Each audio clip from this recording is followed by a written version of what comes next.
Morning बच्चों। Chapter 8 राजा और भिक्षु जो हम पढ़े थे उसका आज हम आगे पढ़ेंगे। क्या पढ़े थे हम?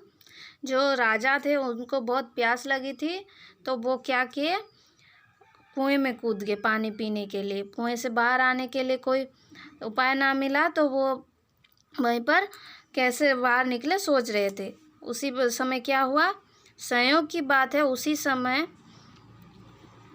उस जंगल में रहने वाले कुछ भिक्षु उधर से निकले। घोड़े को हिनहिनाता सुनकर वे उसके निकट आए। स्वामी भक्त घोड़े अपनी जगह खड़ा था। पगड़ी का एक छोर घोड़े की कमर में बांधा था, दूसरा छोर कुएं में लटक रहा था। बड़े भिक्षु ने कुएं में झांका तो एक आदमी को बाहर निकलने की प्रयत्न करते पाया। भिक्षु ने अपना दुपट्टा पगड़ी की छोर से कसकर बांधा और राजा को कुएं से बाहर खींचा।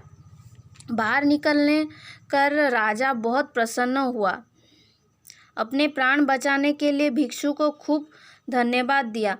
विदा होते समय उसने भिक्षु को अपना नाम पता बताया और अपने राज्य में आने को आमंत्रण भी दिया। भिक्षु ने आमंत्रण स्वीकार कर लिया। कुछ दिन बाद बीत जाने के बाद वह भिक्षु एक दिन भिक्षा मांगता हुआ राजा के महल के सामने जा पहुंचा। राजा रानी के साथ ऊपर झरोके में बैठा हुआ था। उसने भिक्षु को पहचान लिया। वह दौड़कर महल के बाहर आया और आदर के साथ उसे महल में ले गया।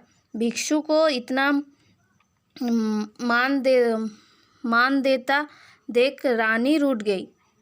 क्या हुआ बच्चों? देखो, उसी समय क्या हुआ, जब वो कुएं में गिर गया तो उसी समय वहाँ से क्या हुआ, भिक्षु लोग का एक दल जा रहा था उसी जंगल में। तो घोड़े को हिनहिनाता मतलब घोड़े को आवाज़ करता हुआ देखकर वो क्या किए, वहीं पर रुक गया और देखने लगे कि क्या हुआ है। वो भिक्षु दल वहीं पर रुक गया और देखने लगे कि क्या हुआ है। तो घोड़ा तो जो था अपने मालिक का वफादार था, तो वहीं कुएं के पास वह अटका हुआ था। घोड़े की एक छोर पर वो कपड़ा बंधा हुआ देखकर, कमर पर कपड़ा बंधा हुआ देखकर, और एक छोर को कुएं में लटका देखकर वो समझ गए कि कुएं में कोई फंसा है। बड़े भिक्षु ने कुएं के अंदर झांका। भिक्षु लोग जो थे उनके जो बड़े थे वो कुएं में झांका, देखा तो एक आदमी बाहर निकलने का प्रयत्न कर रहा था। वो महाराज जो थे बाहर निकलने के प्रयत्न कर रहे थे। तो उस पगड़ी की कपड़े में अपने दुपट्टे को कसकर बांध दिया। वो भिक्षु ने क्या किया, वो महाराज को बाहर निकालने के लिए पगड़ी की रस्सी में अपने दुपट्टे के कपड़े को कसकर बांध दिया और महाराज को बाहर निकाला। जब बाहर निकाला महाराज को तो वो बहुत प्रसन्न हुए। महाराज बहुत खुश हो गए और भिक्षु को अपने प्राण बचाने के लिए बहुत बहुत धन्यवाद किया और भिक्षु को बहुत धन्यवाद दिए उन्होंने, और उनको नाम पता बताया। मैं एक राजा हूँ इस राज्य का बोलकर बताया और अपने राज्य में आने के लिए उनको आमंत्रण किया। जब उनको आमंत्रण किया तो भिक्षु ने भी आमंत्रण को स्वीकार किया।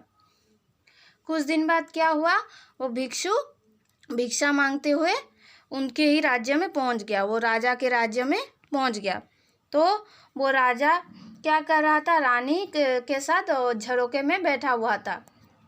तो राजा ने देखते ही वो भिक्षु को पहचान लिया। जब वो राजा ने उस भिक्षु को देखा, देखते ही पहचान लिया, तो वो दौड़कर नीचे गया और भिक्षु को मान देने लगा। इतना मान देता देखकर उसका रानी रूठ गई।